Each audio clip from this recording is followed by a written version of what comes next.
Half yearly examination 2021-22 का ये जो पेपर है आपका नागौर ज़िले का है।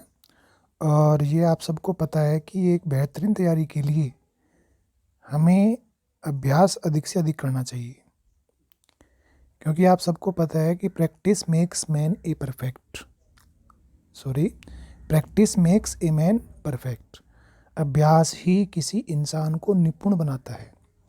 तो आप जब तक आपके वार्षिक के एग्ज़ाम आए, मार्च के अंदर वार्षिक एग्ज़ाम होने वाले हैं, वार्षिक के एग्ज़ाम के पहले जितने भी पेपर आपको उपलब्ध हों उन पेपर्स को एक बार आप हल कर लें या सोल्व कर लें, उनको देख लें। तो इसी कड़ी को आगे बढ़ाते हुए आपके लिए आज पेपर प्रस्तुत है नागौर ज़िले का। झालावाड़ ज़िले का पेपर मैंने ऑलरेडी पहले इस पे बना रखा है, डाल रखा है।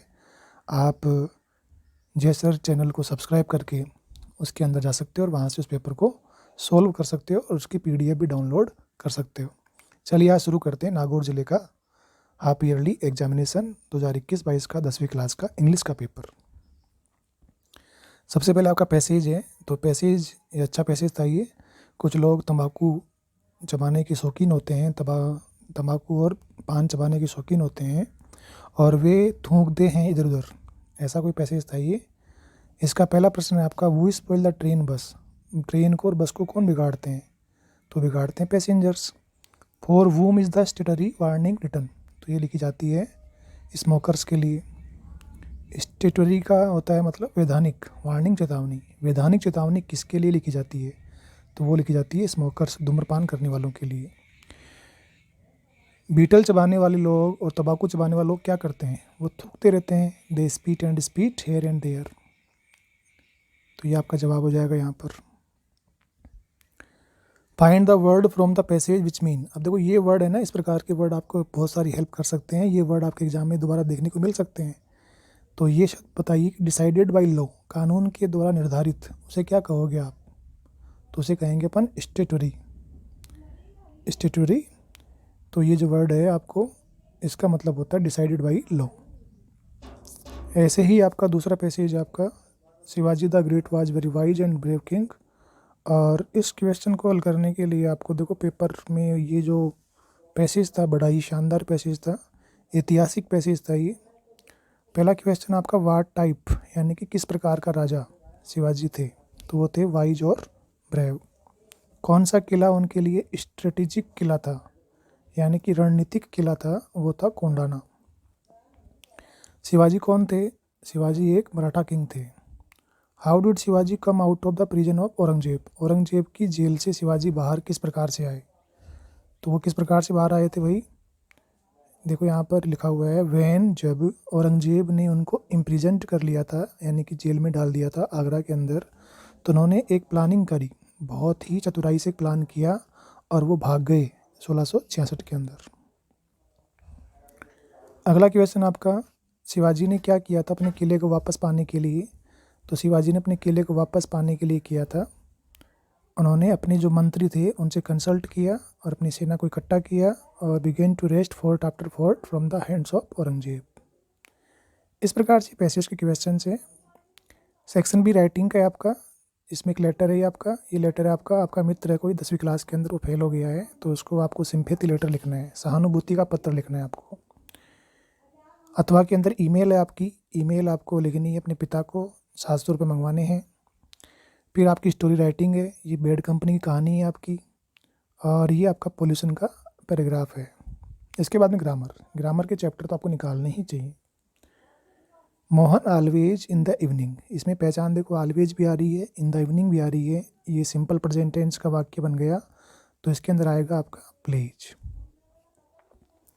इस वाले में पहचान आपकी एट दिस टाइम आ रही है, तो एट दिस टाइम के अंदर आता है प्रेजेंट कॉन्टिन्यूस टेंस, और प्रेजेंट कॉन्टिन्यूस टेंस में आता है इज आर एम के साथ ING, तो इसमें क्या जाएगा आर वाचिंग। इसमें यस्टरडे पहचान आ रही है, यस्टरडे के अंदर सेकंड फॉर्म आती है, तो इसका आंसर डी राइट हो जाएगा। इसके अंदर देखो बिफोर शब्द आ रहे हैं, जब भी बिफोर शब्द आए या आफ्टर शब्द आए और इन दोनों के साथ वर्ब की सेकंड फॉर्म आए, ठीक है, आफ्टर बिफोर के साथ सेकंड फॉर्म आए, तो जो दिया हुआ बाकी का सेंटेंस है उसके अंदर पास्ट परफेक्ट टेंस आएगा, यानी कि हैड के साथ थर्ड फॉर्म आएगी, तो यहाँ पर इसका आंसर क्या हो जाएगा हैड फिनिश्ड। इसके अंदर आपको पता है ये क्वेश्चन वाला सेंटेंस है तो पहले में ढूंढा जाएगा। तो यहाँ पे देखो इसमें वाज के साथ third form where was you found, ऐसे नहीं बनेगा सेंटेंस, ये गलत हो जाएगा। इस फाउंड भी नहीं आएगा। वेयर डू यू फाइंड, तो यह जाएगा सेंटेंस सही। डिड के साथ फाउंड, डिड के साथ थर्ड फॉर्म कभी नहीं आती है, डिड के साथ हमेशा फर्स्ट फॉर्म आती है। डू डज डिड के साथ हमेशा फर्स्ट फॉर्म आती है, तो यहाँ पे फर्स्ट फॉर्म भी आ रही है और डू भी आ रहा है इसके अंदर, तो इस वाक्य सही है आपका। वी एंटर्ड, तो इसमें एंटर्ड भी आएगा, साथ में हैड स्टार्टेड भी आएगा। हैड स्टार्टेड क्यों आएगा? हैड स्टार्टेड इसलिए आएगा कि इसमें ऑलरेडी आ रहा है पहले से ही। तो यहाँ पे ये जो हैड स्टार्टेड है ना आपका, यहाँ पे आएगा ये द फिल्म हैड स्टार्टेड, और एंटर्ड आएगा इसके अंदर। डायरेक्ट स्पीच आपका ये do you know my designation, तो ये आपका डू से स्टार्ट हो रहा है, तो या तो इफ़ आएगा या वेदर आएगा। तो वेदर इसके अंदर देखो, सबके अंदर वेदर आ रहा है, इसमें वेदर नहीं आ रहा है, तो ये गलत हो गया आपका। सेट टू का आस्कड बनेगा, सब में बन रहा है ये। मी का मी रहेगा, तो मी तीनों में आ रहा है, ठीक है। मी देखो इसमें नहीं आ रहा, इसमें यू आ रहा है, तो ये गलत हो गया आपका। कनेक्टिव वेदर, दोनों में whether. The new employ asked me, the new employ asked me. Whether whether, I know his designation, ये दोनों ही सही हैं। मिसप्रिंट हो गया ये। Hari said to you are looking very beautiful, अब ये सिंपल सेंटेंस है। सेड टू आपका टोल्ड बनेगा, टोल्ड सब में आ रहा है, सेड इसमें आ रहा है, तो गलत हो गया आपका। और यू का यू रहेगा, तो यहाँ पर देखिए, अब ये देखो इसमें फिर चक्कर हो गया इसके अंदर। तो Harish told you are looking very beautiful. Harish told him you are looking very beautiful.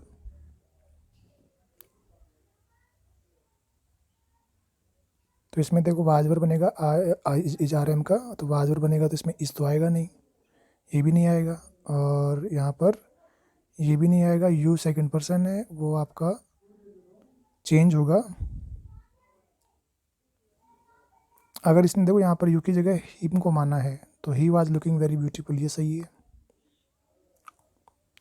और अगर यहाँ पर यू है, तो आपका सेंटेंस सी वाला सही है। She not only invited in the party, इसमें लगाना कंजक्शन, तो इसमें कंजक्शन आ गया आपका बट आल्सो, क्योंकि नॉट ओनली के साथ बट आल्सो आता है। The patient had died before आ जाएगा इसके अंदर। रिलेटिव प्रोनाउन की बात करें, काऊ के साथ विच आ जाएगा, क्योंकि जो पशु होते हैं, जानवर होते हैं, उनके साथ विच का प्रयोग करते हैं। सिटी, ये स्थान की बात होगी, तो स्थान में क्या जाएगा? वेयर आ जाएगा। क्वेश्चन बनाना है आपको, I live at Vijay colony, तो इसमें बन जाएगा वेयर डू यू लिव, आप कहाँ रहते हैं। I have got total 5 gift, तो इसके अंदर आ जाएगा how many gifts have you got. ये आपके पैसिव वॉइस आ गए, तो इसके अंदर पैसिव वॉइस के अंदर देखो ऑब्जेक्ट क्या है? The room, starting the room से होनी चाहिए, हो रही है यहाँ पर वहाँ जाएगा ऐसा कैसा, आईएनजी बन जाएगा बीइंग, तो ये बीइंग बन गया, थर्ड फॉर्म आ गई, तो ये सेंटेंस सही है आपका। शाहजहाँ बिल्ट द ताजमहल, तो Taj Mahal was built by Shah Jahan, the Taj Mahal was built Shah Jahan. ये आपकी किताब के पैसेज हैं, इन किताब के पैसेज को आप बिना पढ़े भी कर सकते हो अगर आपने पढ़ रखा है तो। जैसे लेंचो किसकी उम्मीद कर रहा था? वो भगवान की सहायता की उम्मीद कर रहा था। लेंचो को पैसे की आवश्यकता क्यों थी? क्योंकि उसकी फसल नष्ट हो गई थी। लेंचो को किस में विश्वास था? लेंचो को विश्वास था किसके अंदर? भगवान की सहायता में विश्वास था उसको। ये वर्ड है नया, an inner sense of right और रॉन्ग, गलत वो सही करने का इनर सेंस, यानी कि आंतरिक भाव, आंतरिक चेतना, उसको बोलते हैं अंतः चेतना। तो अंतः चेतना की स्पेलिंग होती है कॉन्साइंस। अगला पैसेज भी आपका पढ़ा हुआ है, इसको भी आप बिना पढ़े हुए कर सकते थे अगर आपने पढ़ रखा है तो। यंग सीगल के भाई बहन क्या कर रहे थे? वो डोजिंग कर रहे थे। किस बात ने यंग सीगल को पागल कर दिया था? खाने के दृश्य ने पागल कर दिया था। और उसके पिताजी क्या कर रहे थे? वो अपनी चोंच से अपने पंखों को साफ कर रहे थे। Trimming with feathers with beak, चोंच से पंखों को काट छाट करना या साफ करना, तो इसका जो वर्ड है आपका प्रिनिंग होता है। इसके बाद में लेंचो ने बारिश की बूंदों को नए कोइंस क्यों कहा था? क्योंकि ये जो बारिश की बूंदें थी उसकी फसल के लिए बहुत ही बेनिफिशियल थी, इसलिए उसने क्या बोला? उसको न्यू कोइंस बोला। यंग सीगल ने अपनी पहली उड़ान किस प्रकार से भरी? तो आपको बताना है। जब उसकी माँ मछली का टुकड़ा लेकर आती है तो उसके ऊपर डाइव लगा देता है और वो नीचे गिर जाता है और उसने उड़ना शुरू कर दिया था। फिर 2 नेशनल एंथम क्यों गाए गए? एक नेशनल एंथम वाइट्स के लिए गाया गया, एक ब्लैक्स के लिए गाया था इसलिए। एनी अपनी डायरी रखना क्यों चाहती थी? एनी के कोई फ्रेंड नहीं था इसलिए। वो शुक down the dust of snow, धूल के कण किसने गिराए? वो गिराए थे क्रो ने। कौवा कहाँ बैठा हुआ था? वो बैठा हुआ था हेमलक ट्री के ऊपर, यानी कि धतूरे के पेड़ पे बैठा हुआ था। दो ओपिनियन कौन से संसार खत्म होने के लिए? दो विचार कौन से हैं? तो एक तो है आइस का, यानी कि संसार आइस से खत्म होगा। एक विचार है संसार फायर से खत्म होगा। कवि किसके साथ है? कवि फायर के साथ है, क्योंकि यहाँ पे फायर का मतलब इच्छाएं, इच्छाओं कवि ने चखा है। पिंजरे के अंदर जो बाघ होता है वो कैसा होता है? वो लिखना है आपको। बड़ा ही रेस्टलेस होता है, बड़ा बेचैन होता है, उसकी सारी पावर सलाखों के पीछे होती है। क्रोकोडाइल और हाइना में क्या अंतर है? क्रोकोडाइल हमेशा रोते हुए रहते हैं और हाइना हमेशा मुस्कुराते हुए रहते हैं। एमेंडा की उम्र कितनी है? लगभग 10 या 11 साल की होगी, क्योंकि वो हर बात को नेगलेक्ट करती है। पेन ए ब्रीफ अनिल का आपको स्केच बताना है आपको। और ग्रिफिन जनवरी के अंदर नंगा क्यों घूम रहा था वो बताना है आपको। पंपरे अपने कुत्ते के बारे में चिंतित क्यों थी? और अनिल ने ये कब रियलाइज़ किया कि उसको लूट लिया गया है? और फाउलर ओसेबल से मिलना क्यों चाहता था? और उसने कुत्ते का इलाज कैसे किया? अनिल ने हरी को क्या दिया था? तो इस प्रकार से आपका ये पेपर था। आप सभी को आने वाले बोर्ड एग्ज़ाम्स के लिए बहुत बहुत शुभकामनाएं। Best of luck. और आपको जितना हो सके, जिन जिलों के पेपर मिले, आप उन पेपरों को रिवाइज करते रहें। ये आपके लिए बहुत ही बेनिफिशियल होगा। ओके।